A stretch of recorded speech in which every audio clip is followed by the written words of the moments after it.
So this video is going to be about my dad's encounters. Tomorrow I will be putting up the vlog with my mom, Paige, and Morgan. And I will be showing you guys the places that my dad went to. We will be going to the Cursed Grave, the underpass that he saw the Bigfoot family in, and the place where he saw the UFOs. I hope you guys enjoy this video, and make sure to like, share, and subscribe. I'll see you later. Bye. Hi. Hi. Okay. Tell me about the Bigfoot stories first. The Bigfoots. Yeah, the Bigfoot All family. right. Well, it looked like a family. But I was in 6th grade, riding my bicycle to Denny School. And I got by Johnny McFarland's, which is just a little ways before the 57 underpass. Yeah. And then right around the corner, you know, a little bit further, Denny School. And I seen something come out of the woods. And it was tall. It was about, I mean, it looked to me, okay, when it was 6th grade, how old would I have been then? Probably. About 11. Maybe, yeah, 11. Somewhere around there. Yeah. But I mean, it looked like 7 foot tall.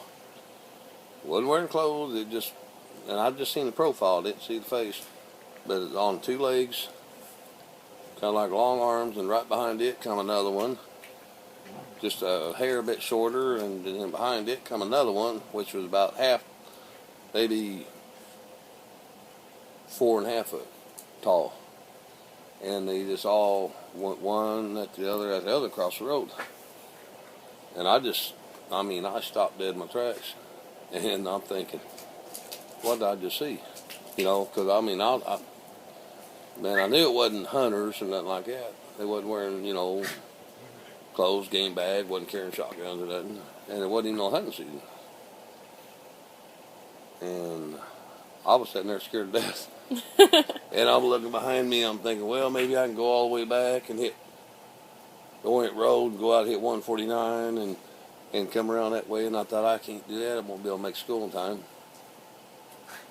So after probably about 8 minutes, didn't see nothing. And I just started pedaling hard as I could. And I didn't stop till I got to the bicycle rack at Denny School. Parked my bike and I just shot into the school. You didn't turn around and go home? That's what Mom thought. No. I gotta go to school.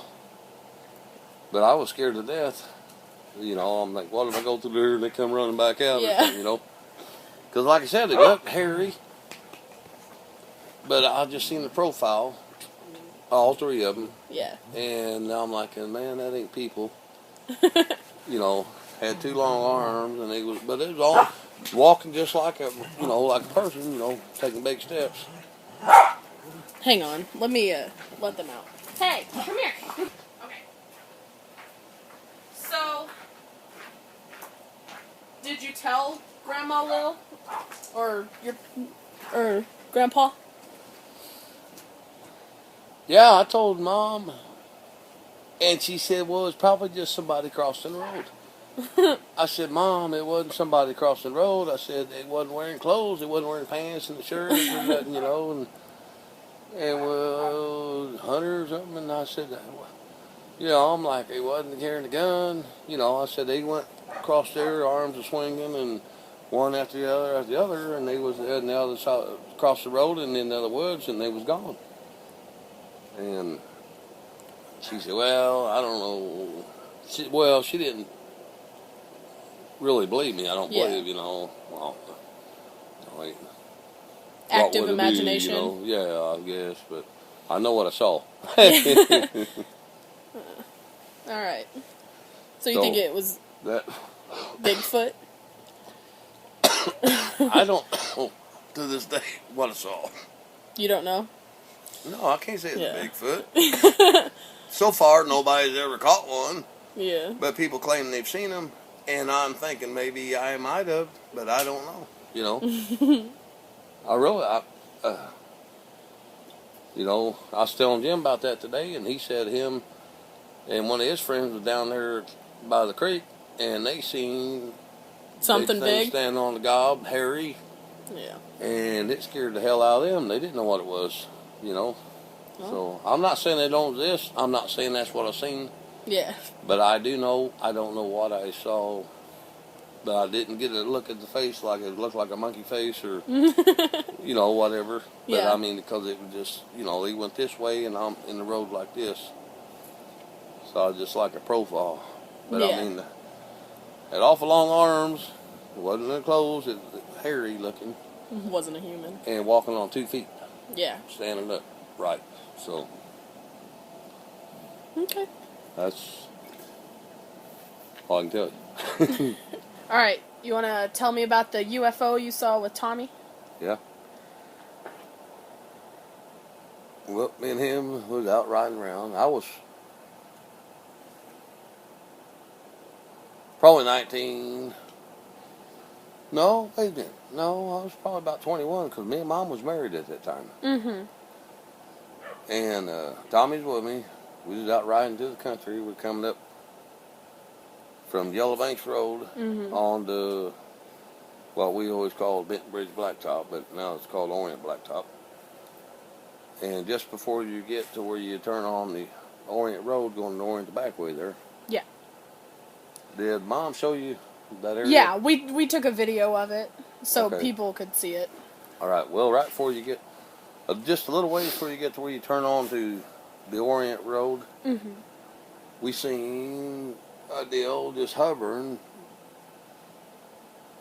over the woods, and it was out far enough. Okay, you turned into the Orient Road, and you know where that big power line cut is? Yeah. Okay, well, it was far enough that way, it looked like it was right over that power line cut. But it had lights around it. It was big, huge, and it was just making a humming noise. It sounded like electric motor. Yeah. You know, not no helicopter or nothing like that. And just kind of quiet. And me and Tommy is both freaking out, like, what the hell is that? You know, and I'm like, man, I don't know. You know, and we sitting there watching and just sit there, hovering. So we pulled up and we turned into the Orient Road and we backed up, pulled back onto the Benton Bridge Blacktop and was looking at it. And it just kind of went from perfectly level to a little bit of a tilt, and it took off. And when it took off, it went like a bat out of hell. But it never got no louder. All you heard was that same humming. And it went, I mean, it just took off so fast that it looked like a star just going off in the distance in a matter of seconds. I mean, that's how fast it went out of sight. And me and Tommy was totally freaked. I mean, we didn't tell. You know, I told Rhonda about it, and I think he told Thelma, but we wouldn't tell nobody else about it. Except for, like, me, Paige, and Richie. Well, yeah, now this is years later, you know. But, yeah. At the time, we wouldn't tell nobody because they'd be like, you lost your mind or something like that, you know. But we know now 2 people seeing the same thing. Yeah. Mom said, Rhonda said, was you drinking a beer? I said, yeah, I was drinking a beer, and so was Tommy. But, I mean, we was both seeing the exact same thing. Yeah. We seen it, we watched it, we turned around and watched it some more, and then when it took off, it was just, that was, you know, well, amazing thing was we didn't know what it was so quiet. Humming, it wasn't a helicopter.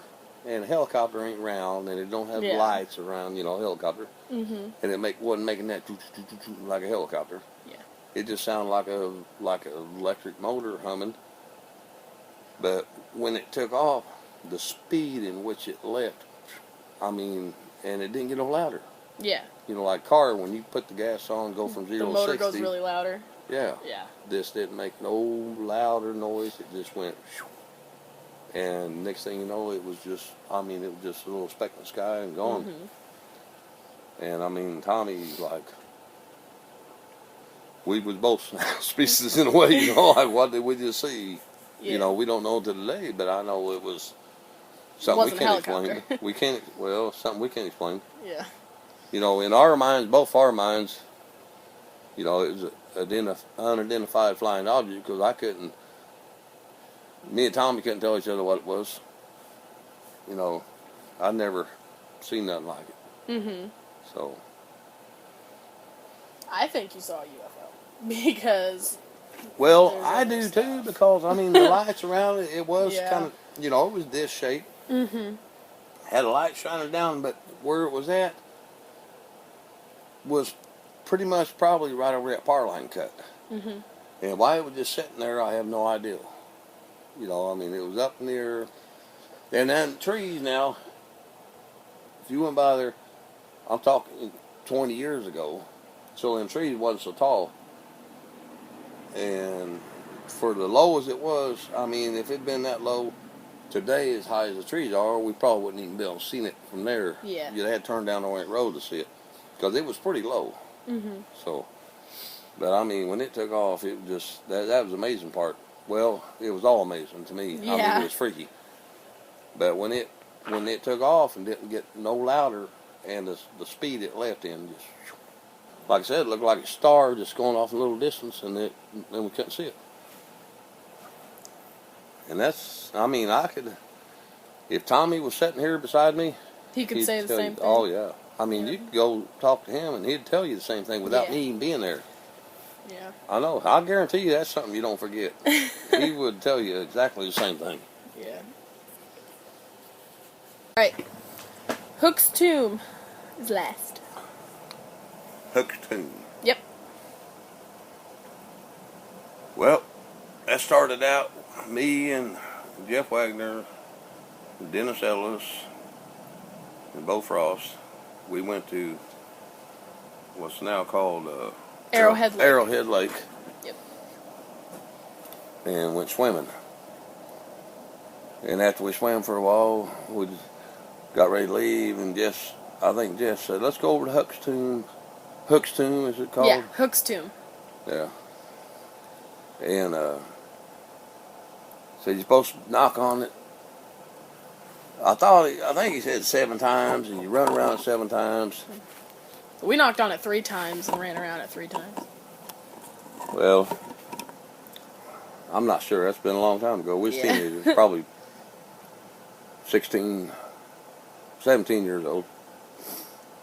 And anyway, Jeff knocks on it, runs around it, nothing happened. Didn't smell. You're supposed to smell roses. Yeah. Well, he didn't smell roses. He said, this is a joke. We got up on top of it, and he was jumping up and down on it, and all of a sudden, I don't know how he got up there. That thing's really tall. I know, he jumped up there and grabbed a hold of it and pulled himself up, you Oh. know, when you're a young boy. And, Yeah. and he got on top of it, and I'm thinking the same thing. You're an idiot, or someone sees you, you know, we're going to get arrested. And anyway, he's up there jumping up and down on it, and he said, this is a joke or something like that. And I'm thinking, yeah, because I never believed it to begin with, that you're going to smell roses. But then Bo looked over at Dennis's car, and the passenger side door was open. There's smoke coming out of the car. Bo runs over and says, your car's smoking. He runs over there, and Dennis had a stereo system that he had put in, mounted underneath the dash, and the hot wire that he had gone to the fuse box was just about to go up in flames. It was just smoking like crazy. And Bo just smacked it and knocked it out of the fuse box. You know, pulled the wire loose. Yeah. You know, so it stopped it from catching fire anyway. But anyway, I thought, wow, that's weird. So then we leave there, and we're going down to Blacktop from Arrowhead Lake, heading back home, and a cat just filled on one side and a tree or a fence row, and this cat shoots right out in front of Danny. He's the driver, and it's his car, Dennis Ellis, and he first instinct was to swerve, but there was another vehicle coming this way. He goes that way, swerves, and then, Swerves back. swerved back. Well, the cat run out this way. It turned around and run back. Well, when he swerved back, he ended up getting the cat anyway. But he missed the car, Yeah. and it scared the hell out of me because I thought right then we was going, we kind of close collision. to having, a wreck. And I'm like, my God. And then we get back into Frankfurt, and as you're coming from 149 down past your grandma's road, Till Road, at the top of the dip, you can take a right by Martin Lee's house. Yeah. It goes down. You got that railroad bed right there. It's a real steep up and down. Yeah.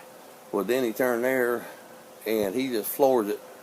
And we shot down that road and hit that railroad bed. And we kind of literally went airborne. And the dog, when we come down the road, a collie, run out in the middle of the road, and it was coming toward the railroad bed, and we just went and landed right on it. Boom. Right on top of it? Yeah. And the yard, the house right there, was full of all the people was out there, adults, kids. I'm thinking, man, what was this, Easter Sunday or something? It was. Yeah. I don't know what all they was out there for, and I ain't sure it was Easter Sunday, but anyway, they was having some kind of get together. Family. And then he come down on top of that dog, man. Boom. I look back, and just hair flying, dogs that rolled up in the ball, deader than hell. And then you're like, crap, and he just floors it. All these people come running out to the road, naturally check on the dog, Yeah. And so he hits 7th Street, turns on the Benton Bridge Blacktop, hits Orient Road the back way, flies down to his house, hoping them people didn't jump in the car and chase us, And we got down to his house, and I'm like, man, Jeff, I don't think you should have jumped up and down on that tomb. I said, the car about caught fire, we about had a wreck, hit a cat, jumped a deal, killed a dog. And I don't know if that had anything to do with jumping on Huck's tomb or what, but it was a very weird day. That's all I say. So I don't know. Yeah. I may have not had nothing to do with it, but it just seemed weird. Weird. Yeah. There's a lot of tales about that, but man, that was weird. That's the first time I'd ever been to it. Yeah. I didn't know where it was at, or I had never heard nothing about it, but Jeff said he'd always heard all about it. You knock on it so many times, you run around it, and Bo Frost said the same thing. Yeah, I've always heard that. So Jeff tries it. Didn't work. And when Jeff got up there and he jumped up and down, it don't work. I didn't believe it to begin with, we get there, and I'm like, this is it. And he does his thing, runs around it, and then smell roses, which I thought, you really think he's going to smell roses? Yeah. But then when all that other stuff happened, that's what kind of freaked me out. Yeah. He shouldn't be jumping up and down on a dead man's grave. And then, any grave, or a tomb, that's disrespectful. Yeah. But it's like something pissed somebody off because something happened. Yeah. Just too many coincidences went bam, bam, bam right together. Oh, yeah. So, I don't know. It's something I didn't never forget. Yeah. He pissed somebody off.